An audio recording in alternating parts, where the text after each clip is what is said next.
Hi friends, welcome to my new vlog. എല്ലാവർക്കും coffee ഇഷ്ടമാണല്ലോ. എൻ്റെയും ഫേവറേറ്റ് ഡ്രിങ്ക് തന്നെയാണ് കോഫി. വെറും ഒരു കോഫി റെസിപ്പി അല്ല ഇന്ന് നിങ്ങൾക്ക് ഞാൻ ഷെയർ ചെയ്യാൻ പോകുന്നത്. നമ്മൾ കാപ്പിക്കുരു വീട്ടിൽ തന്നെ പൊടിച്ച് അതുകൊണ്ടുണ്ടാക്കുന്ന കോഫിയുടെ വീഡിയോ ആണ് ഇന്ന് നിങ്ങൾക്ക് വേണ്ടി ഞാൻ കാണിക്കാൻ പോകുന്നത്. So I hope you will enjoy this video. Keep watching and subscribe this channel. Thank U.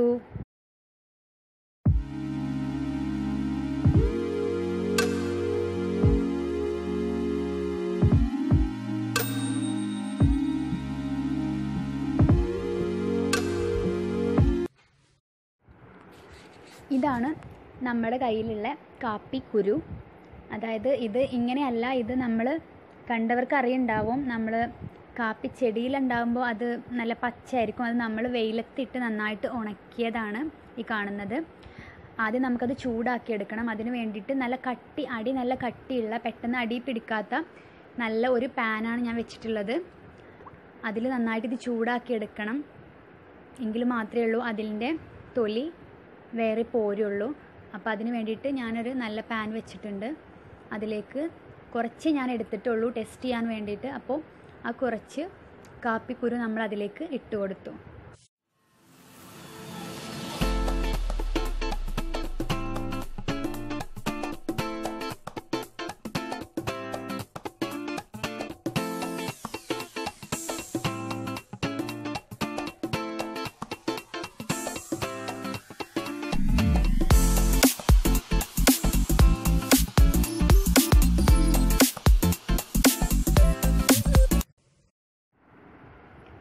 അപ്പോൾ അത് നമ്മൾ നന്നായിട്ട് ചൂടാക്കി വറുത്തെടുത്തിട്ടുണ്ട്. നന്നായി വറുത്താൽ മാത്രമേ ഉള്ളൂ അതിൻ്റെ തൊലി പോരാന്ന് ഞാൻ പറഞ്ഞല്ലോ. അപ്പോൾ അത് ഞാൻ വേറൊരു പ്ലേറ്റിലേക്ക് മാറ്റി കൊടുക്കുകയാണ്. അതിലേക്ക് മാറ്റിയിട്ട് നമുക്കൊന്ന് ചൂടാറിയിട്ട് നമുക്കത് കൈകൊണ്ട് ഇങ്ങനെ ജസ്റ്റ് ഒന്നിങ്ങനെ ആക്കി കൊടുത്താൽ നമുക്കത് സെപ്പറേറ്റ് ചെയ്യാൻ പറ്റും. അല്ലെങ്കിൽ നമ്മൾ കോഫി ഉണ്ടാക്കി കഴിഞ്ഞാൽ നമ്മൾ അതിൽ ഈ തൊലി ഇങ്ങനെ നിൽക്കാൻ ചാൻസ് ഉണ്ട്, പൊടിച്ച് കഴിഞ്ഞാലും. അപ്പോൾ ഇത് നമുക്ക് കണ്ടാൽ തന്നെ അറിയാം. നമ്മൾ കാപ്പിക്കുരു കണ്ടവർക്ക് അറിയാമല്ലോ, അതിങ്ങനെയല്ല ഇതിൻ്റെ ഷേപ്പ്. അപ്പോൾ ആ തൊലി പോയാൽ മാത്രമേ ഉള്ളൂ അതങ്ങനെ ആവുക. അപ്പോൾ കൈകൊണ്ട് ഇങ്ങനെ ആക്കുമ്പോൾ തന്നെ നമ്മൾ കടലയുടെ ഒക്കെ പോലെ അതിൻ്റെ തൊലി കയ്യിൽ പോരുന്നുണ്ട്, സിമ്പിളായിട്ട് പോരുന്നുണ്ട്. അപ്പോൾ അത് ഒരുമിച്ച് നമുക്ക് അതിൽ നിന്ന് സെപ്പറേറ്റ് ചെയ്തെടുക്കാം.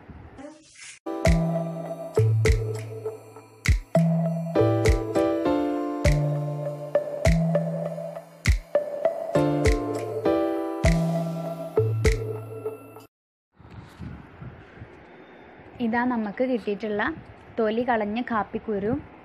അതായത് തൊലി കളഞ്ഞപ്പോൾ തന്നെ അത് ഒരുപാട് കുറഞ്ഞു. ആദ്യം കുറച്ച് കൂടുതൽ തോന്നിയിരുന്നു. അപ്പോൾ തൊലിയൊക്കെ പോയപ്പോൾ അത് ചെറിയ സൈസിലുള്ള ചെറിയ സീഡ്സായി.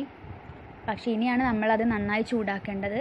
ഇനി നന്നായി ചൂടാക്കിയിട്ട് അത് ബ്രൗൺ കളറ് മാറിയിട്ട് ബ്രൗൺ ആയിട്ട് മാത്രമേ നമുക്കത് പൊടിച്ചെടുക്കാൻ പറ്റുള്ളൂ. അപ്പോൾ നന്നായിട്ട് ഇനിയാണ് ചൂടാക്കേണ്ടത്.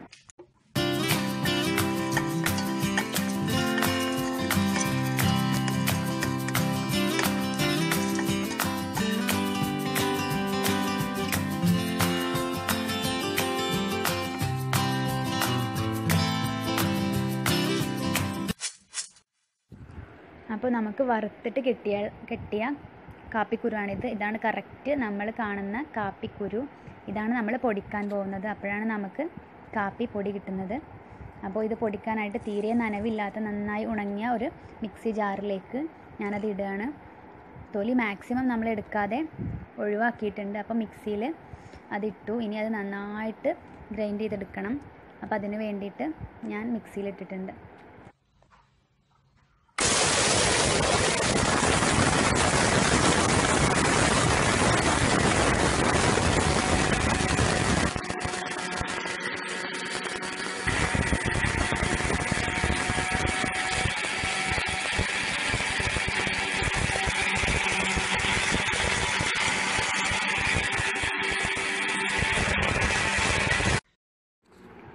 അപ്പോൾ ഇതാണ് നമുക്ക് പാകത്തിന് പൊടിഞ്ഞ് കിട്ടിയിട്ടുണ്ട് കാപ്പിപ്പൊടി.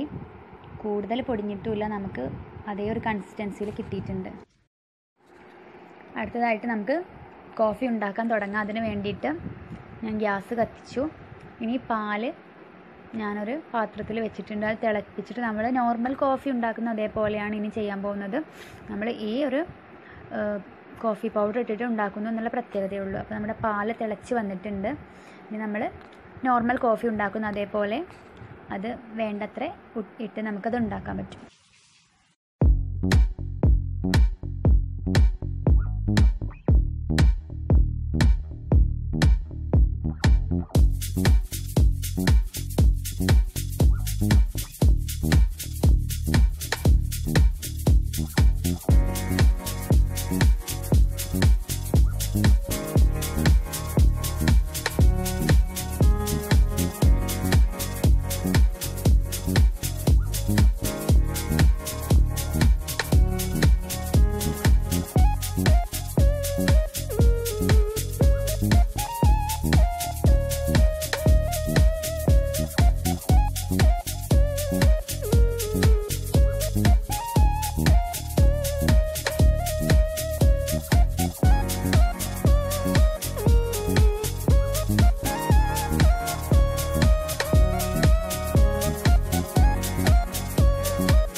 അങ്ങനെ നമ്മുടെ നാച്ചുറൽ കോഫി റെഡി ആയിട്ടുണ്ട്.